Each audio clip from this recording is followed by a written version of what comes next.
bienvenidos a esta primera clase de la asignatura Propagación y Antenas. Mi nombre es Wilson Enrango y les doy la bienvenida a este encuentro. Bueno, en esta ocasión tenemos la oportunidad de revisar el tema Teoría de dos conductores. Empezamos de acuerdo al sílabus con el análisis de líneas de transmisión. Y uno de los modelos que nos permiten revisar este tema pues precisamente es la teoría de dos conductores. ¿De qué se trata esta teoría? Pues simplemente que en la mayoría de casos en la vida real ustedes van a encontrarse con conductores que generalmente están acompañados entre sí. En muy poquitos casos vamos a tener un conductor solo, y además inclusive aquel conductor que no tenga un acompañante pues va a tener un recubrimiento, ya sea por protección o por cualquier otra circunstancia. Esta protección hace que el comportamiento del elemento conductor se conforme en un modelo de dos conductores, es decir, inclusive aquel elemento simple se puede modelar mediante dos conductores. Y por otro lado, dentro de las telecomunicaciones, dentro de todo el área de telecomunicaciones, todo tipo de conductor realmente va a estar conformado por dos conductores. Como podemos ver en esta primera presentación, tenemos, por ejemplo, ustedes pueden mirar en la primera fila, tenemos un cable coaxial, tenemos un par trenzado, tenemos un conector con un dieléctrico en medio, tenemos en la segunda columna tenemos algo similar, pero a la final todos estos se comportan como un conector de dos conductores. Bien, el objetivo de esta clase precisamente va a ser comprender los fenómenos de la propagación, comprender el enfoque de análisis de esta teoría, la teoría de circuitos, y además asociar algunas expresiones matemáticas a cada uno de los fenómenos. Empezando por este análisis, me gustaría indicarles que mucha de esta teoría ya la vimos en la asignatura de electrónica de radiofrecuencia. Por lo tanto, vamos a profundizar o quizás a recordar aquellos temas que es de interés para esta nueva asignatura. Entonces, podemos decir que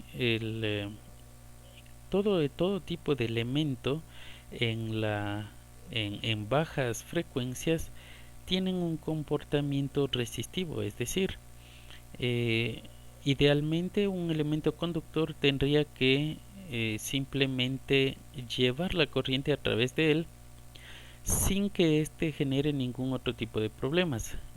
Sin embargo, sabemos que eso no sucede, y como todo elemento conductor tiene internamente o es conformado por elementos conductores, eso significa que internamente tiene moléculas, átomos, electrones, ¿correcto? Entonces, sabemos además que los electrones son aquellos que nos permiten conducir la corriente eléctrica, pero este mismo fenómeno de conducción hace que aquellos elementos que no se mueven se conviertan en una resistencia al paso de los elementos libres. Y es por eso que inclusive a cualquier temperatura estos elementos siempre tendrán una característica resistiva, por lo tanto se consideran no ideales. En ese caso, pues inclusive a bajas frecuencias es posible modelar estos elementos, inclusive todos los conductores, como elementos resistivos, aquellos que tienen simplemente una característica resistiva cuando necesitan conducir corriente eléctrica. Entonces, a altas frecuencias pues el comportamiento es muy distinto. cuando nosotros tenemos incluso una mínima longitud de elemento conductor, si le hacemos atravesar de altas frecuencias, se comporta como si fuese un nuevo elemento adicional, es decir, aparecen algunos fenómenos electromagnéticos que lo habrán visto, lo habrán analizado en otras asignaturas adicionalmente.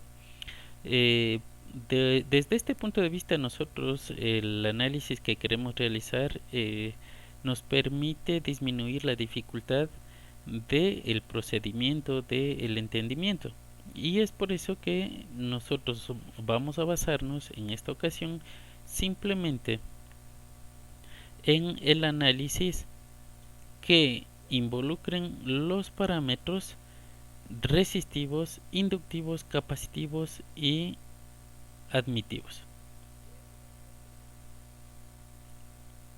Aquí hay un error, me disculpan, esto no es admitancia, es conductancia.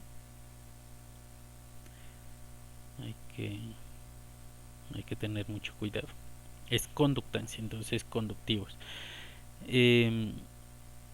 No vamos al igual que en la asignatura anterior, no vamos nosotros a meternos en el área de el análisis electromagnético mediante las ecuaciones de Maxwell, porque ya existe una asignatura dedicada a ello y debieron haberlo analizado. Y además, para disminuir la complejidad del análisis, pues nosotros vamos a tomar estos parámetros y los vamos a analizar, como habíamos indicado, con la teoría de conductores, de circuitos, perdón.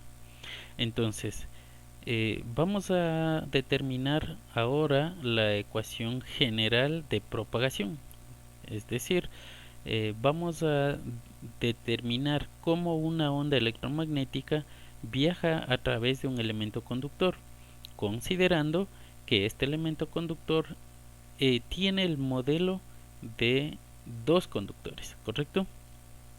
Entonces, vamos a mirar, si nos fijamos en esta gráfica, nosotros tenemos un pequeño circuito en esta parte.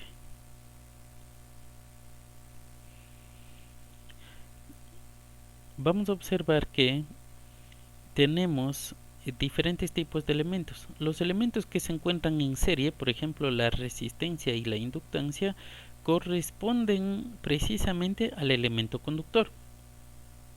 Recordemos, en todo elemento conductor, cuando atraviesa una corriente eléctrica, sobre todo de alta frecuencia, se generan los fenómenos electromagnéticos, es decir, aparece un campo magnético alrededor del elemento conductor, y además, como dijimos, pues el elemento conductor, al no ser ideal, pues presenta también una resistencia, y en ese caso nosotros ya tenemos dos elementos que corresponden al elemento conductor y que nos representan en el circuito, en la teoría de circuitos. Entonces, sin embargo, como habíamos dicho, inclusive cuando estamos hablando de un solo elemento, de un solo conductor, dijimos que en la mayoría de casos tenemos un recubrimiento, y ese recubrimiento genera otros problemas.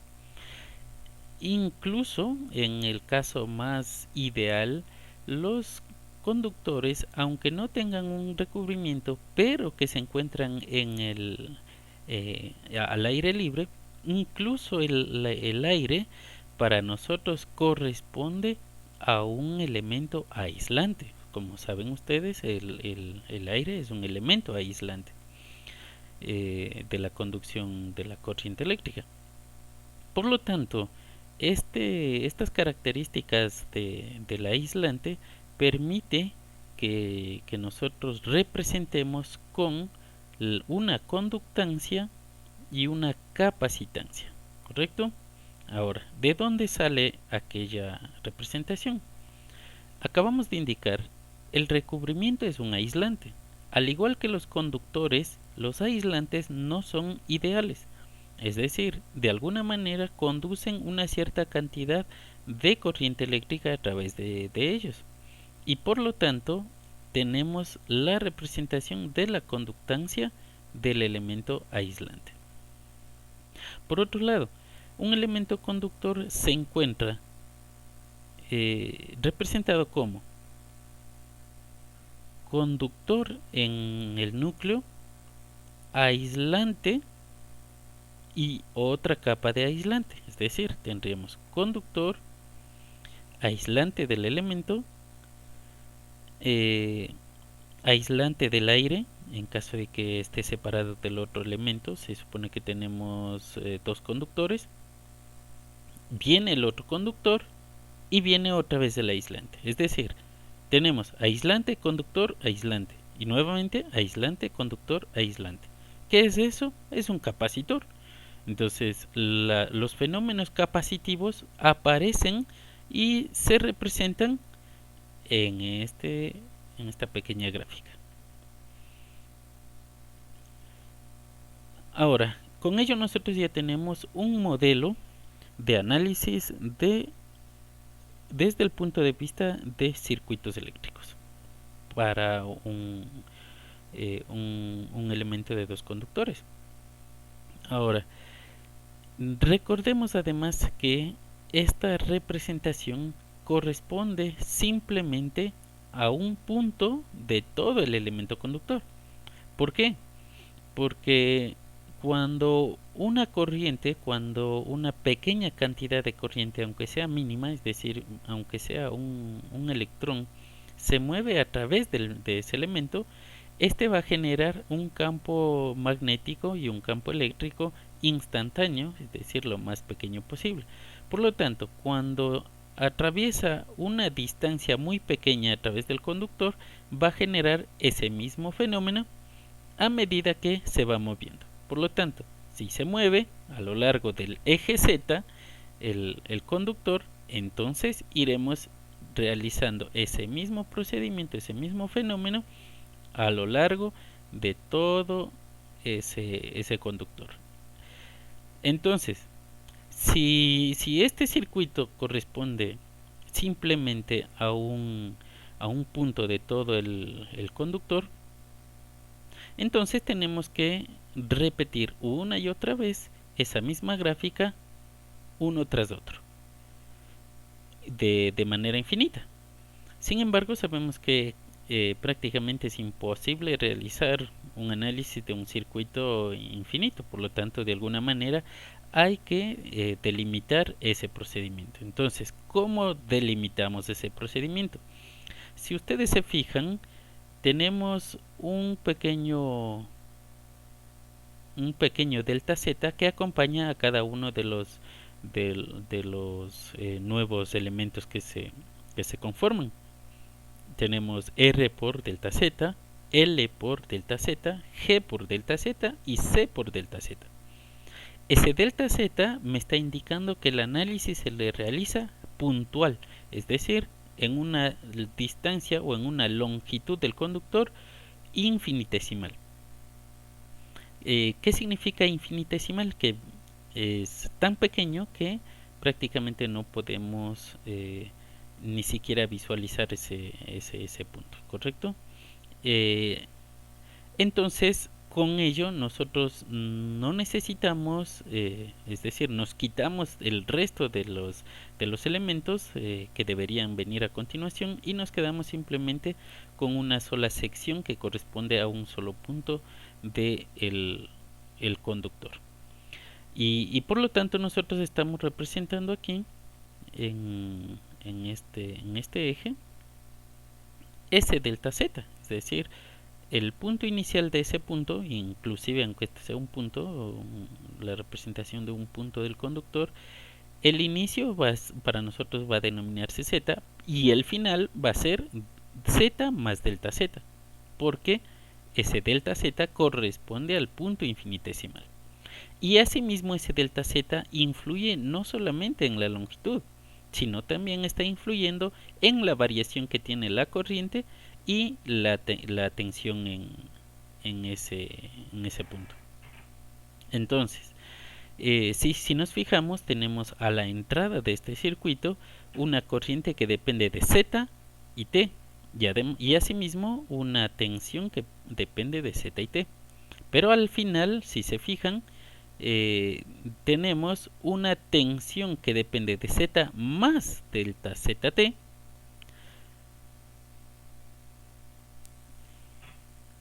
y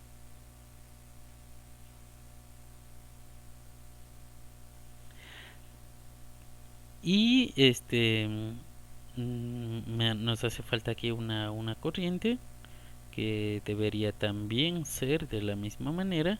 Aquí deberíamos tener nosotros una corriente I que va a depender de Z más delta Z. Voy a ponerle A en vez de delta. Delta Z, coma T. Ok. Entonces con ello nosotros ya tenemos la representación o el cambio que genera el fenómeno electromagnético desde el inicio hasta el final de ese punto infinitesimal. ¿Sí? Y a partir de ello, recuerden ustedes que en una clase anterior, en la asignatura anterior, vimos cómo de esto generamos las ecuaciones. Sin embargo, para recordar, no por algo nosotros tomamos la opción más sencilla de análisis, y lo único que tenemos que hacer es aplicar las leyes de Kirchhoff. Para aplicar la ley de Kirchhoff de tensiones, que nos indica, ustedes recuerden, nos dice la sumatoria de las tensiones en una malla siempre va a ser igual a cero. Traducido de otra manera, también se puede decir que la tensión que se consume en cada uno de los elementos de una malla siempre va a ser igual a la tensión que me da el generador. Entonces aquí nosotros tenemos la representación de un generador a la entrada del circuito. Eso significa que debemos buscar mallas. ¿Y qué malla nos interesa? Pues aquella que involucra a la tensión de entrada y a la tensión de salida. Para nosotros esta va a ser nuestra malla. Y en esa malla, ¿qué se cumple? Que la tensión de entrada menos la tensión de salida, o mejor dicho, a ver, mucho más sencillo, la tensión de entrada va a ser igual a la caída de las tensiones que están a su alrededor. Entonces va a ser la tensión en la resistencia más la tensión en el inductor más la tensión de salida. Una vez que nosotros tengamos esa pequeña ecuación, podemos realizar algunos cambios para que podamos hallar las ecuaciones que nos corresponden. Entonces aquí tenemos esa aplicación de la ley de Kirchhoff de tensiones.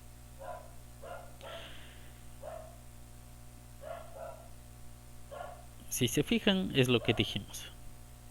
La sumatoria de tensiones en cada uno de los elementos va a ser igual a cero.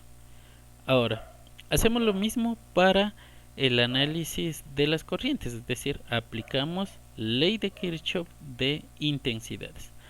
Tenemos dos nodos, es decir, para esto hay que hallar nodos.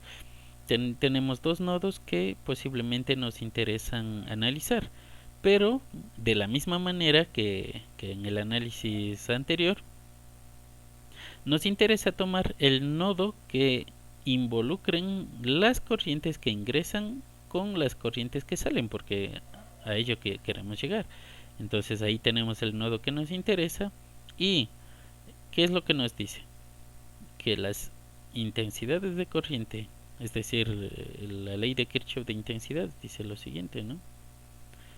La sumatoria de las intensidades que ingresan a un nodo es igual a la sumatoria de las intensidades que salen de ese nodo. Por lo tanto, aquí tenemos la aplicación de esa ley y además verificamos que está asociando a las variables que nos interesa analizar. Y asimismo aplicamos, ¿no? Aplicamos la ley y tendríamos que la corriente de entrada, que es esta corriente de aquí, la I en ZT, va a ser igual a todas las que salen, que sería a la intensidad de corriente que atraviesa la conductancia, más la intensidad de corriente que atraviesa la capacitancia y más la corriente que sale del circuito. Y con ello nosotros ya hemos obtenido esta ecuación que vemos por aquí. ¿Sí?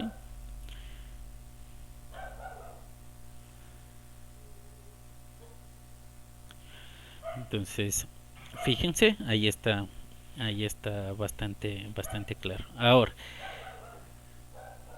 con ese análisis nosotros tenemos que realizar algunos procedimientos adicionales para poder obtener la ecuación de propagación de una onda electromagnética en un conductor con el teorema de dos conductores. ¿Ok?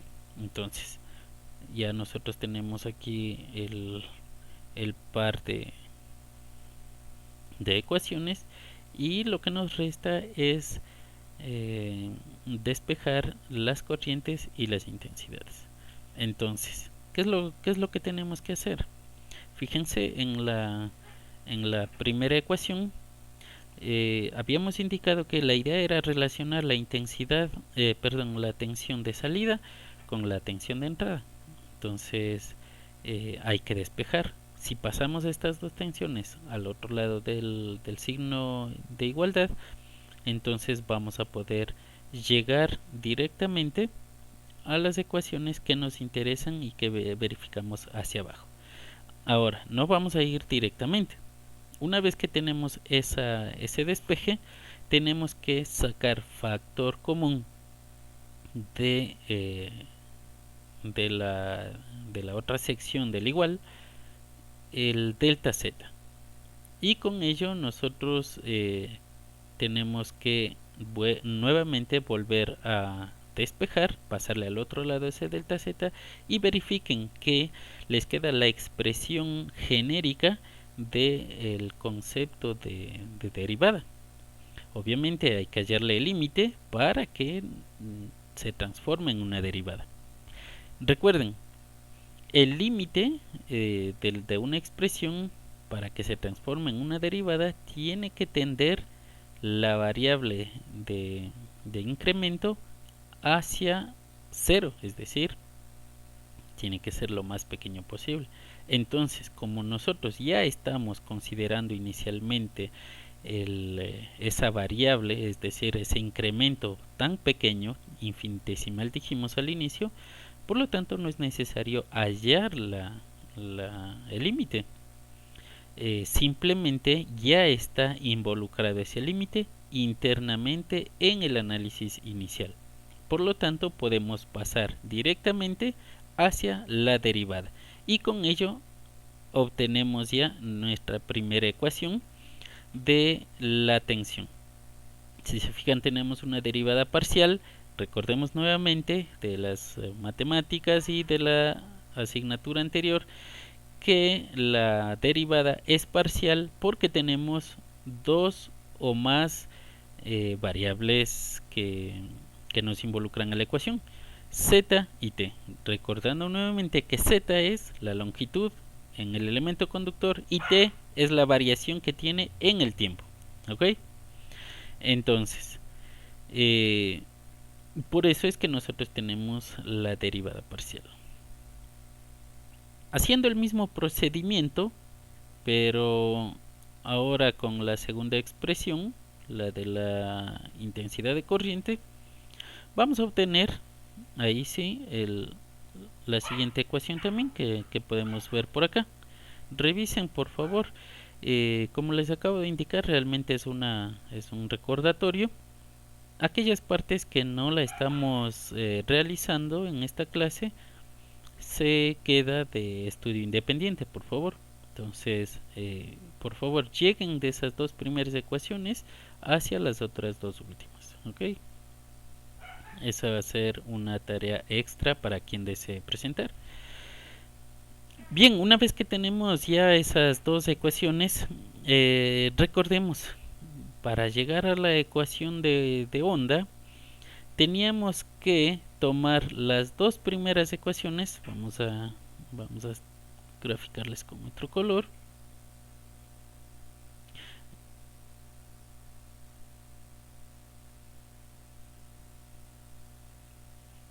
Es decir, tomamos estas dos ecuaciones y debíamos derivar, ¿sí? Recuerden,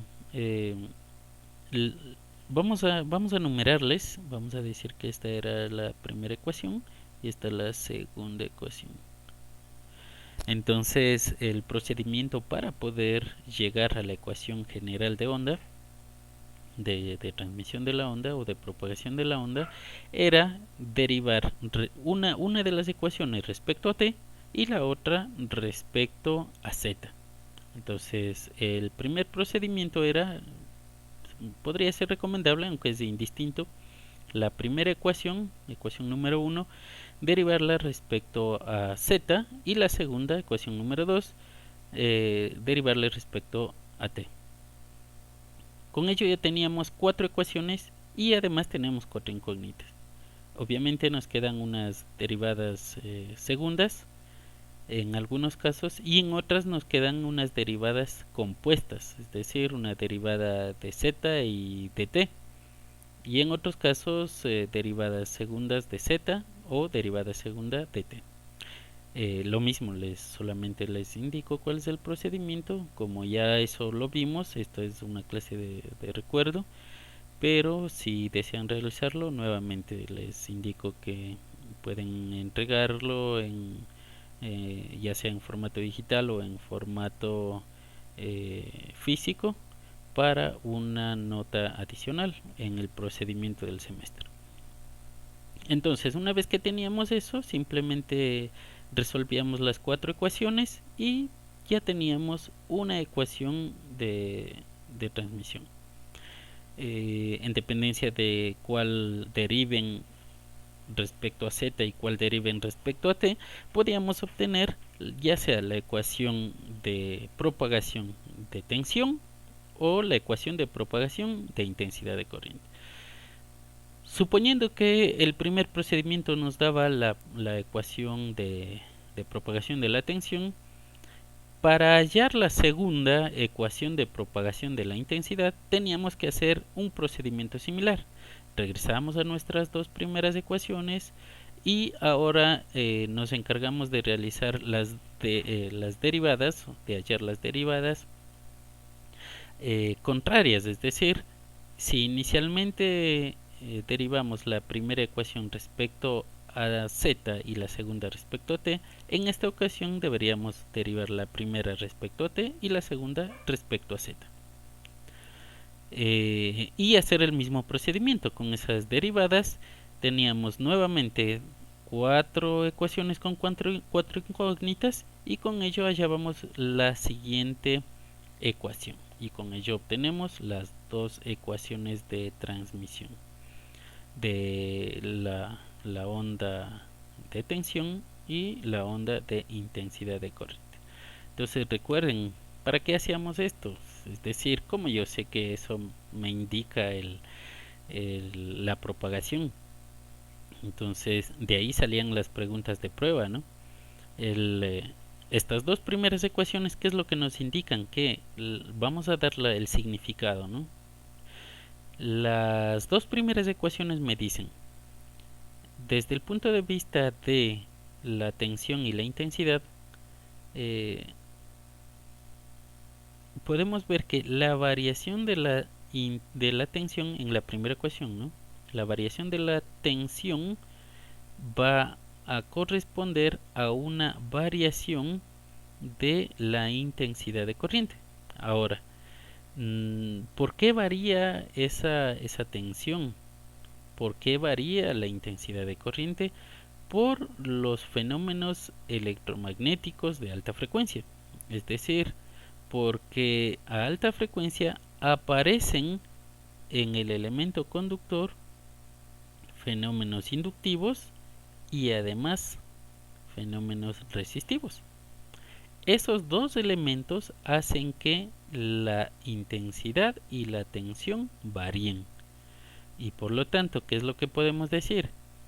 Que cuando una tensión se mide a través de una línea de transmisión, encontraremos que varía porque inicialmente la corriente varía generando campos eléctricos, campos magnéticos y fenómenos resistivos en toda esa línea. Algo similar para la segunda ecuación. La segunda ecuación nos indica que, en cambio, la intensidad de corriente varía en dependencia de la variación de la tensión. Ahora, ¿por qué varían estas dos características? Porque, nuevamente, cuando la corriente ingresa hacia el elemento aislante, este aislante tiene una cierta capacidad de transmitir a través de él y por lo tanto se genera una pequeña conductancia en ese elemento aislante. Además, dijimos que teníamos el problema capacitivo porque nos encontrábamos entre dos elementos y estos dos elementos aislados de alguna manera o separados con algún elemento, y eso para nosotros correspondía a una capacitancia. Y por lo tanto, podemos decir que la intensidad de corriente varía porque la tensión de entrada de la línea de transmisión varía con los fenómenos conductivos y capacitivos del elemento aislante. Eso por un lado. Y por otro lado, viéndolas juntas a las dos ecuaciones, acuérdense que realmente esto es un modelo de circuitos. En ningún caso, en ningún momento tenemos inductores, y resistencias y capacitores y conductores. Entonces, ¿qué es lo que tenemos? Campos eléctricos y campos magnéticos. Entonces, el campo eléctrico corresponde a la tensión, es decir, es un analógico, es un análogo a la tensión, y la corriente es un análogo al campo magnético. Entonces, viéndoles juntos, ¿qué es lo que podemos decir? Que el campo eléctrico es generado por una corriente eléctrica y este campo eléctrico genera un campo magnético que a su vez vuelve a generar un campo eléctrico y vuelve otra vez un campo magnético y así sucesivamente a lo largo de la línea de transmisión. Y con ello nosotros ya estamos indicando cómo cómo la corriente eléctrica se transmite a través de la línea de transmisión como una onda electromagnética. ¿Sí? Entonces ese es el primer acercamiento de la propagación de una onda electromagnética en un elemento conductor. Las otras dos ecuaciones que nos haría falta, que se quedaron de tarea, en cambio nos indicaban que las variaciones de cada uno de ellos, es decir, la variación de la tensión, dependía de ella misma también, es decir, por sí sola cambiaba, y la intensidad de corriente de la misma manera, por sí sola tenía la capacidad de cambiarse. Pero nuevamente, ¿por qué cambian estas dos características? Por las mismas circunstancias iniciales, es decir, por los fenómenos resistivos, capacitivos, inductivos y conductivos de cada uno de los elementos, tanto del elemento conductor como del elemento aislante. Y por lo tanto, eso nuevamente podía verse junto y se podía decir que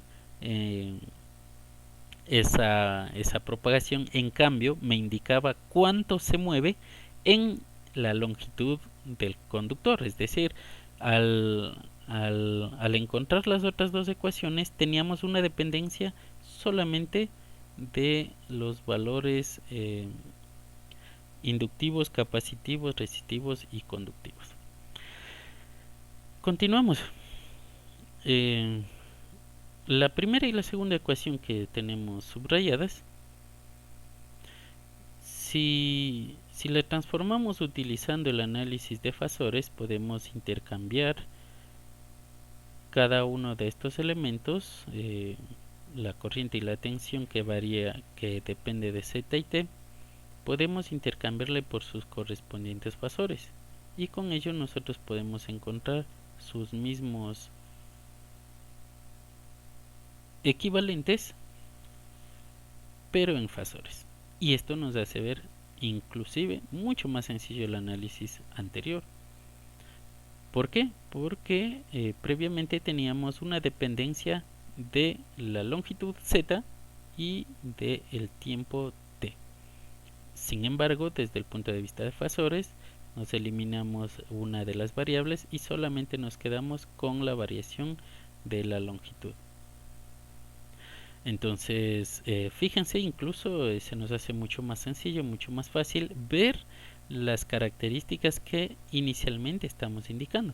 Por acá nosotros teníamos en los elementos iniciales las resistencias y los inductores, las capacitancias y las conductancias y las capacitancias de manera separada, y se nos complica relacionarlos entre sí. Pero acá, si se fijan, tenemos ya en una sola expresión matemática la relación de estos elementos. ¿En qué nos ayuda eso? Pues recordemos que para nosotros esta primera expresión matemática corresponde a una nueva característica que se denomina impedancia.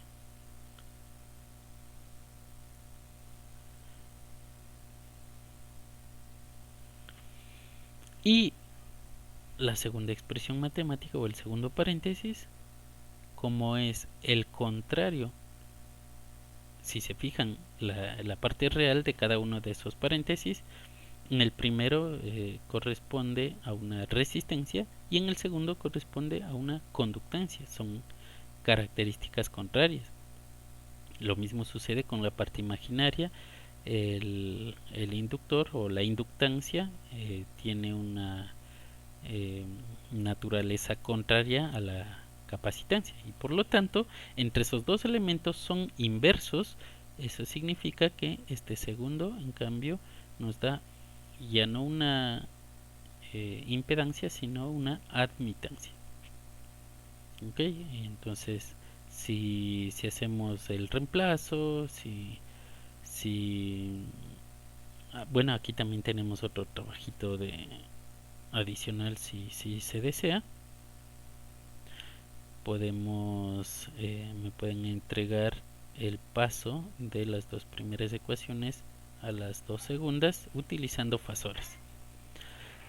Ok, entonces, bueno, con estas dos nuevas ecuaciones podemos hacer el mismo procedimiento que hicimos anteriormente, derivando la primera respecto a z, y con ello relacionar con las otras dos ecuaciones y hallar nuevamente las expresiones de las ecuaciones de propagación para una onda de tensión. Obviamente el procedimiento va a cambiar un poquito, pero realmente es el mismo principio, y con ello podemos obtener la ecuación de onda en el orden fasorial desde el punto de vista de fasores, y se puede visualizar inclusive mucho más sencillo. ¿Cómo se visualiza? De la siguiente manera.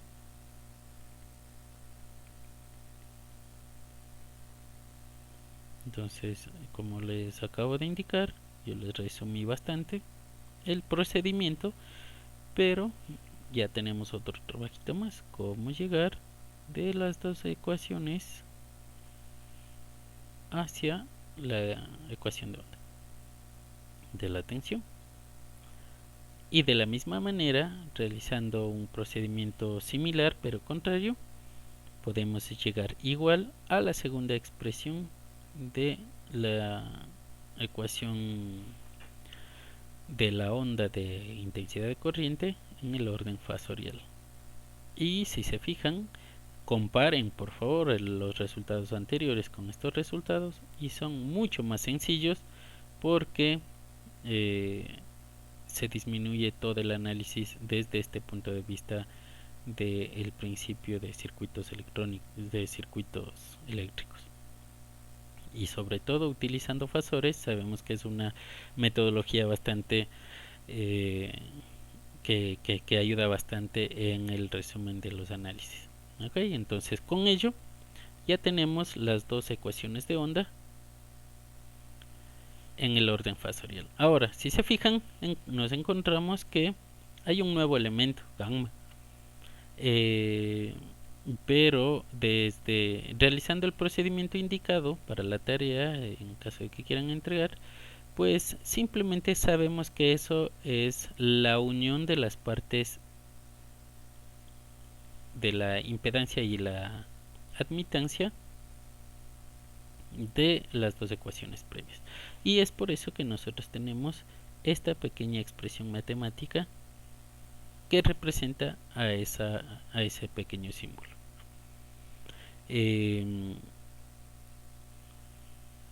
Que si hacemos un procedimiento de separación de términos en valores reales e imaginarios, entonces vamos a obtener esta segunda ecuación. Ahora, ¿para qué nos servía eso? Pues para poder obtener los siguientes resultados. Para nosotros eso era una ecuación diferencial que en tablas matemáticas ya venían dadas sus respuestas. ¿Y cuáles son? Pues precisamente las ecuaciones son las que tenemos por acá abajo. Y aquí teníamos algo más importante también. Entonces, ¿qué es lo que nos indica? Es decir, vamos a analizar, lo que nos interesa es analizar el contenido matemático que tenemos en estas expresiones y además el concepto que viene detrás, ¿no? Entonces, bueno, el resultado realmente es bastante tedioso, pero de la misma manera pueden entregar a alguien como una tarea de nota extra. Entonces, aquí tenemos dos nuevas subexpresiones. Fíjense, tenemos que la tensión en dependencia de Z corresponde a la sumatoria de dos tensiones distintas. ¿De qué se tratan estas tensiones? Pues en una línea de transmisión, aquí, vamos a visualizarla aquí. En una línea de transmisión, cuando tenemos una fuente y una impedancia de fuente, y además tenemos una carga, es decir, una impedancia de carga, y aquí podemos tener diferentes comportamientos. Primero, puede suceder que las impedancias estén acopladas. ¿Qué significa eso? Que tengan valores similares, es decir, que sean valores iguales. Hay dos formas de ver el acoplamiento de las impedancias. Por un lado, se puede acoplar igualando los valores resistivos, los valores reales e imaginarios de las dos impedancias, o por otro lado, que es mucho mejor todavía, se necesita que se igualen las partes reales de estas dos impedancias y las partes imaginarias sean conjugadas. Eso significa que si la impedancia de fuente, por ejemplo, es 1 más J3 ohmios, obviamente, necesitaríamos o buscaríamos que la impedancia de la carga tenga un valor igual a 1 menos J3. Entonces con ello tenemos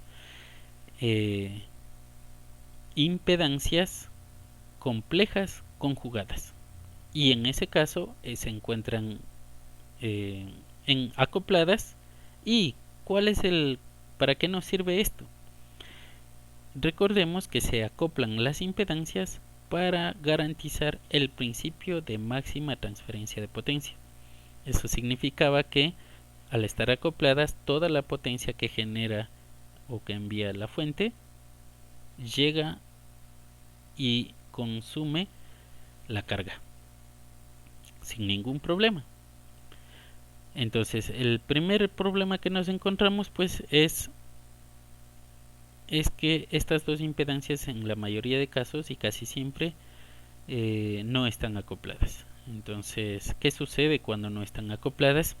Pues que una parte de la señal que llega hacia la carga tiene que regresar nuevamente hacia la fuente.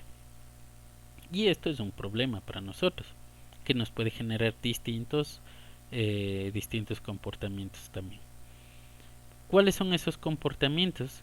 Que la cantidad de señal que regresa pues puede disminuir la potencia de la señal que llega a la carga, ¿sí? Entonces vamos a llamarle incidente a la señal que va desde la fuente hacia la carga. Entonces señal incidente.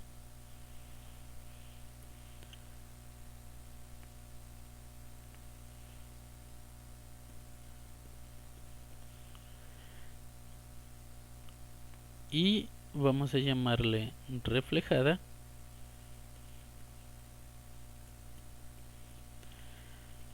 a la que regresa, o a la señal que va desde la carga hacia la fuente.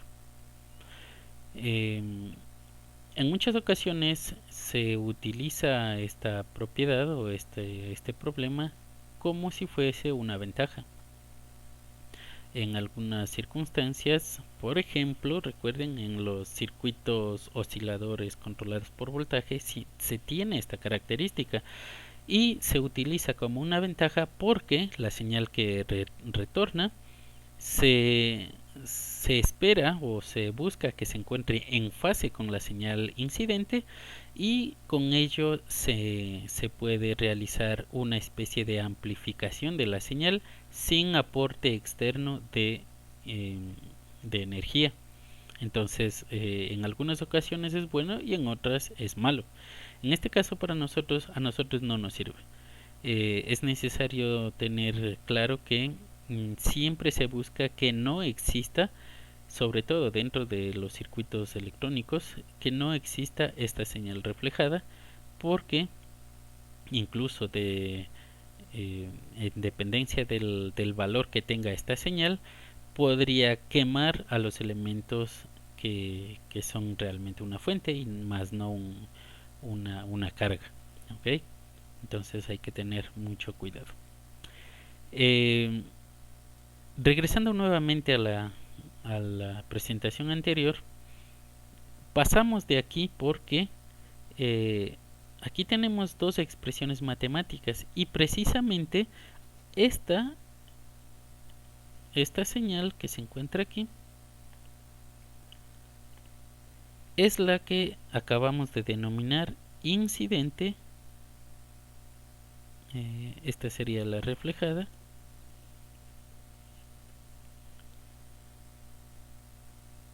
Y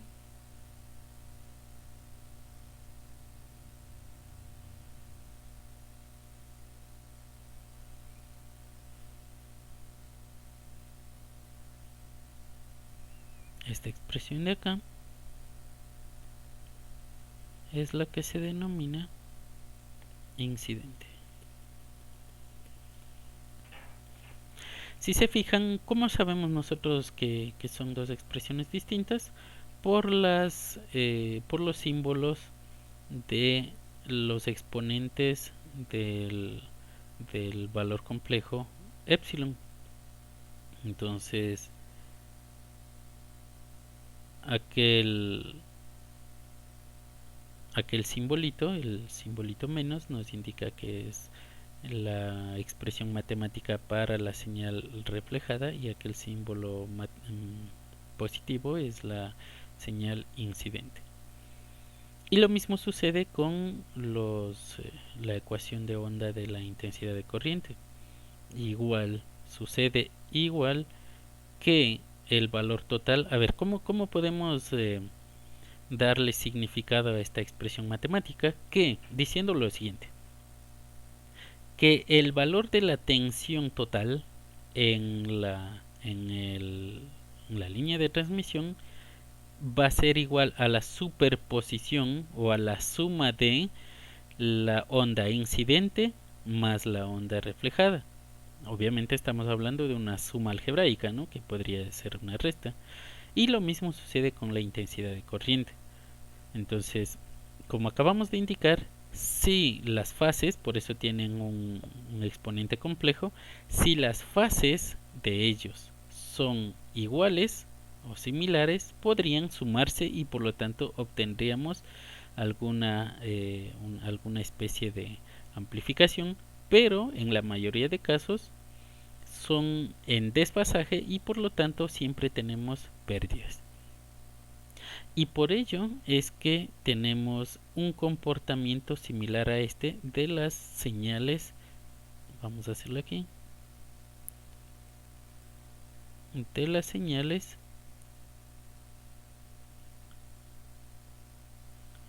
de las ondas electromagnéticas.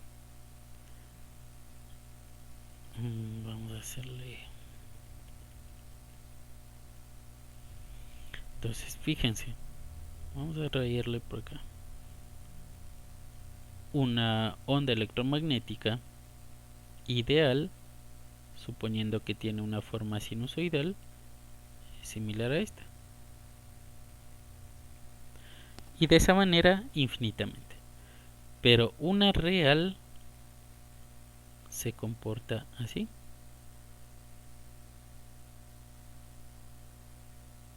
A ver, vamos a hacerle más arriba porque no más alcanza.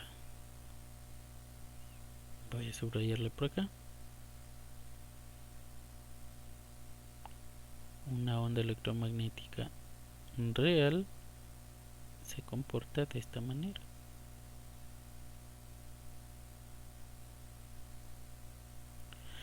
Es decir, a medida que se mueve en la línea conductora, esto es el eje Z, a medida que se traslada en el eje Z o esa señal viaja por el elemento conductor, siempre se va a ir atenuando.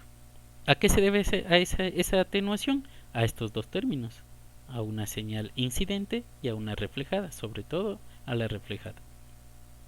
Y no solamente eso, ya terminamos de ver dos circunstancias por las cuales esa señal se atenúa. ¿Cuál es la otra razón por la que se atenúa? Los valores resistivos, conductivos, inductivos y capacitivos que tenemos acá. Ok, entonces esas son todas las razones por las que la onda de una línea de transmisión se atenúa a lo largo de esa misma línea.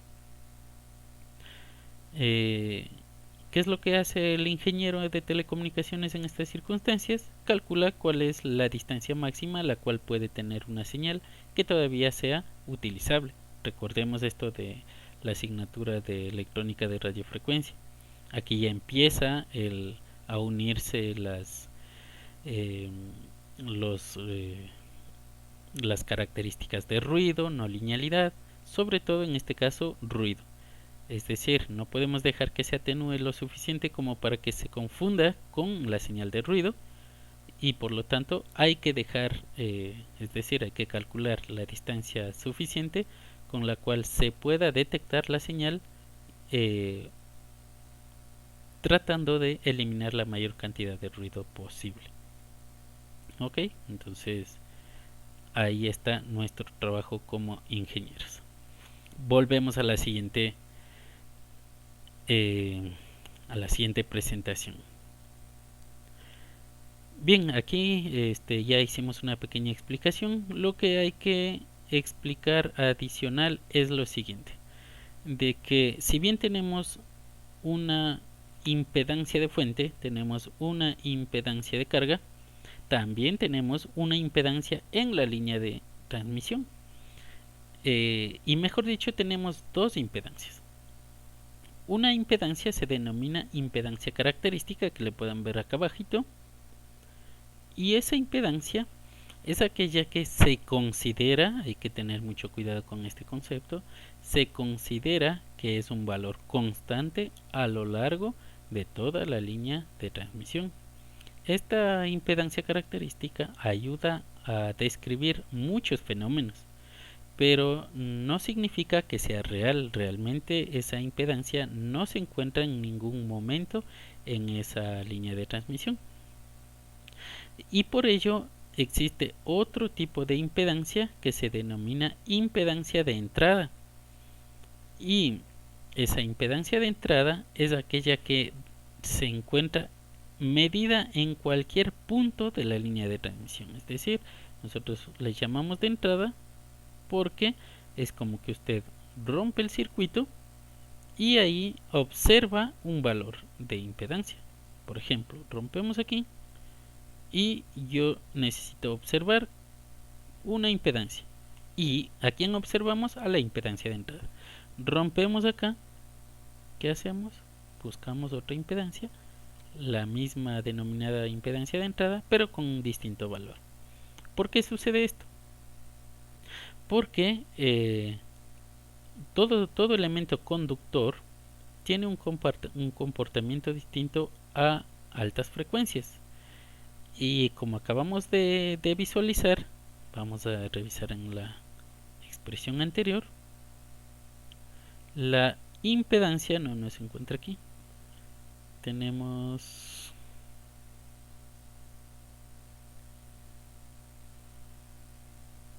acá. A ver, recordemos que aquí tenemos la expresión de la impedancia. Si nos fijamos, esa impedancia, la parte imaginaria, tiene una dependencia directa de la frecuencia. Y obviamente de una parte resistiva, real resistiva, ¿correcto? De una parte imaginaria que depende de la frecuencia. Eso significa que, primero que todo, esa resistencia va a cambiar si las medidas se realizan, por ejemplo, en este tramo de aquí. ¿Por qué? Porque la resistencia varía de acuerdo a la longitud del conductor. Entonces, no será lo mismo que medir la resistencia hasta acá, si solamente nos fijamos en la parte real. Y no será lo mismo que medir hasta acá. Ahora, en la parte imaginaria, el análisis lo estamos haciendo por separado, pero realmente es una sola característica. En la parte imaginaria, en cambio, si nos fijamos aquí en esta sección, pues el valor inductivo depende de la frecuencia. Entonces, ¿qué significa eso?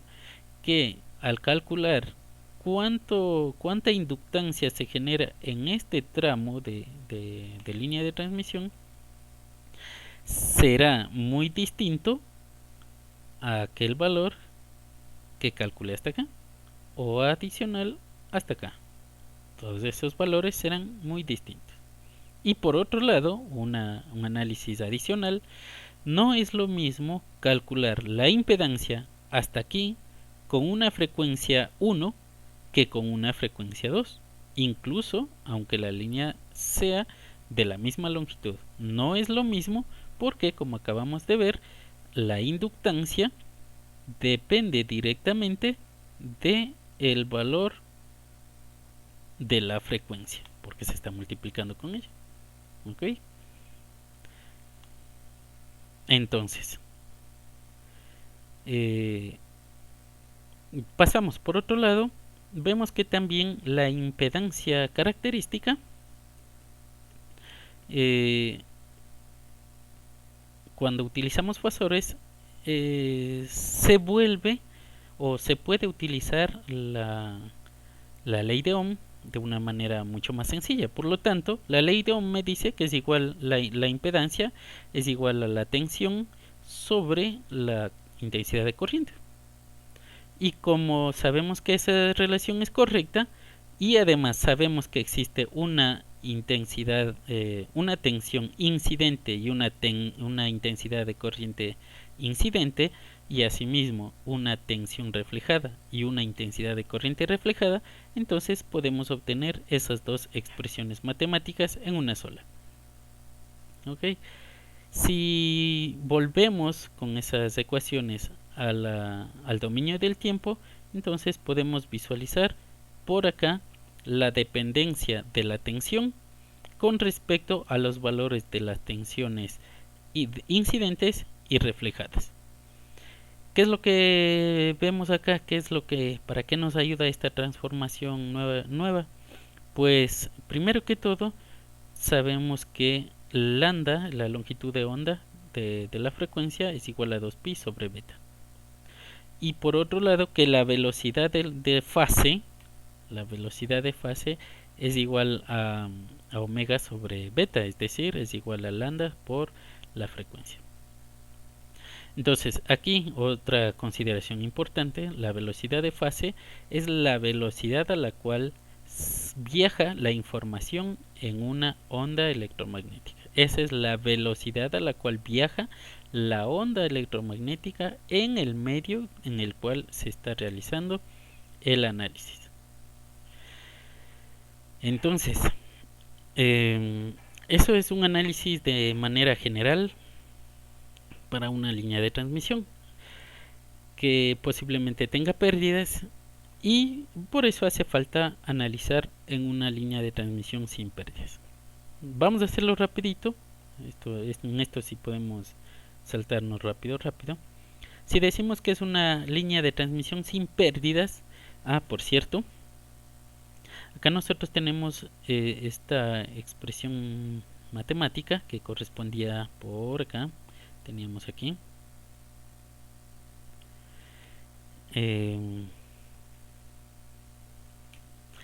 es la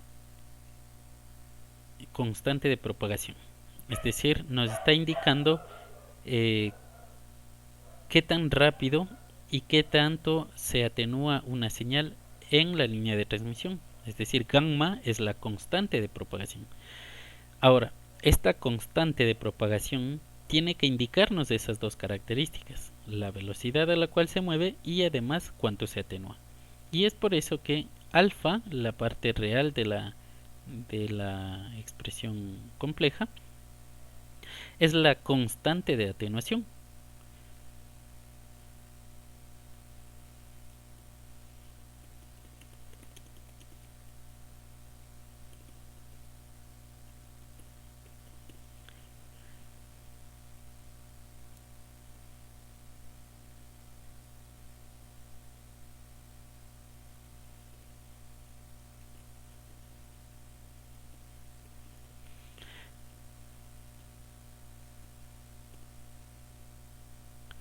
Y por otro lado tenemos beta, y esta para nosotros va a llamarse constante de fase.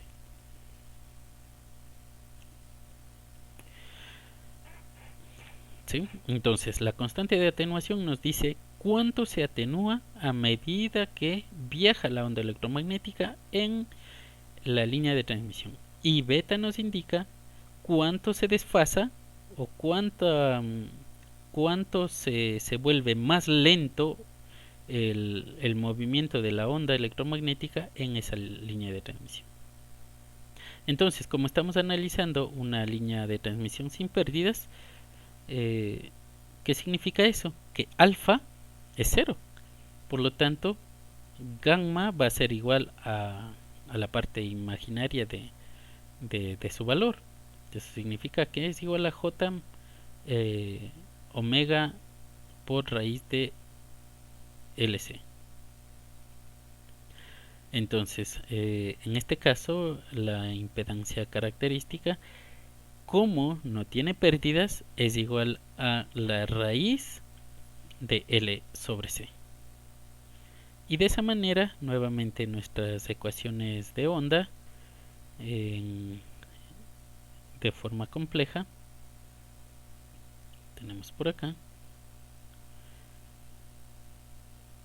nos dicen que aún así existe una onda incidente y una onda reflejada, pero no existe pérdidas. Solo no existe pérdidas. ¿Eso qué significa? Que la onda va a irse ralentizando a medida que se mueve en la línea de transmisión. Obviamente esto en la vida real, eso realmente o prácticamente no vamos a encontrarlo, porque tenemos una velocidad de transmisión demasiado grande cuando estamos hablando de ondas electromagnéticas. Entonces tenemos por acá la expresión que corresponde a la longitud de onda y por acá a la velocidad de fase. Entonces la velocidad de fase va a ser 1 sobre raíz de LC.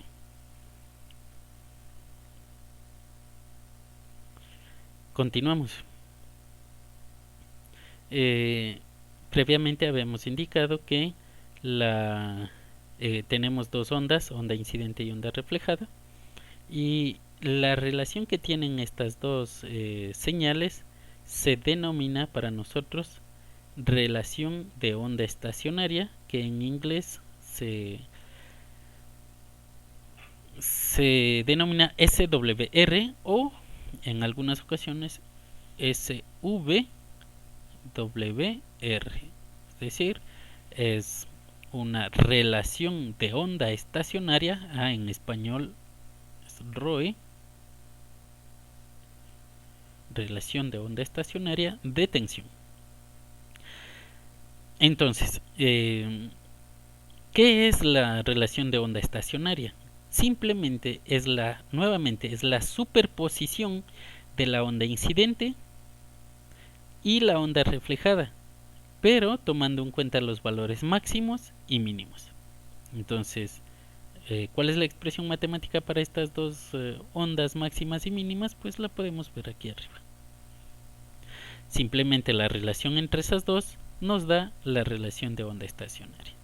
Ahora, ¿de quién depende esa relación de onda estacionaria? Depende de cuánto refleje una señal, de cuánto se esté retornando de la onda incidente.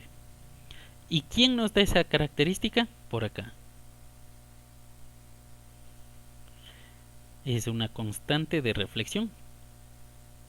Pero, ¿quién nos daba esa constante de reflexión? Es decir, ¿quién decía o quién determinaba cuánto se refleja? Pues las impedancias. Si las impedancias estaban acopladas, pues había una mínima cantidad de retorno. Si estaban en desacople, en dependencia de la cantidad de desacople, habría una señal reflejada también. Y por eso es que nosotros tenemos acá esa relación de las impedancias de fuente, de carga e impedancias características.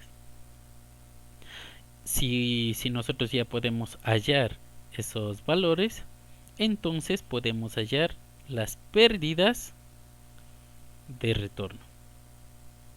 ¿Sí? Simplemente con esa expresión matemática, menos 20 logaritmo de el módulo de la constante de reflexión. Entonces, necesitamos necesitamos saber cada cuánto las ondas incidente y reflejada se pueden superponer o no.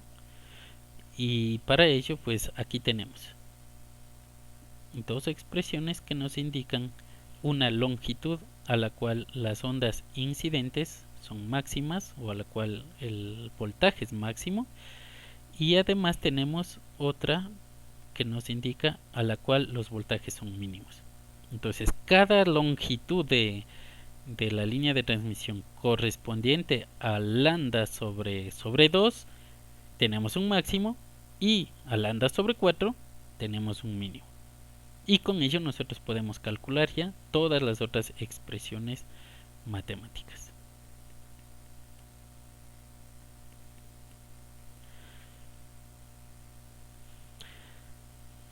Bien, como paso final o como necesitamos realizar un repasito, por favor dense un tiempito para poder responder a estas preguntas. Muchas de ellas podrían salir en las pruebas o en los exámenes, así que tómense un tiempito para responderlas. ¿Okay?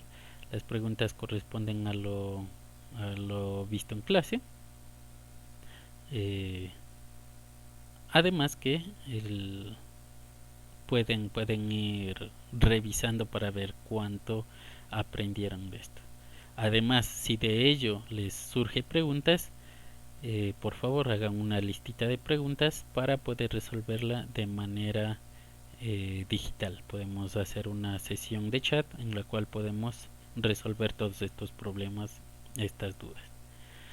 Entonces, y para finalizar, aquí se deja un direccionamiento de actividades de aprendizaje, en pocas palabras tarea, y lo único que hay que hacer es ir a la plataforma EVA y revisar las secciones enlaces y documentos.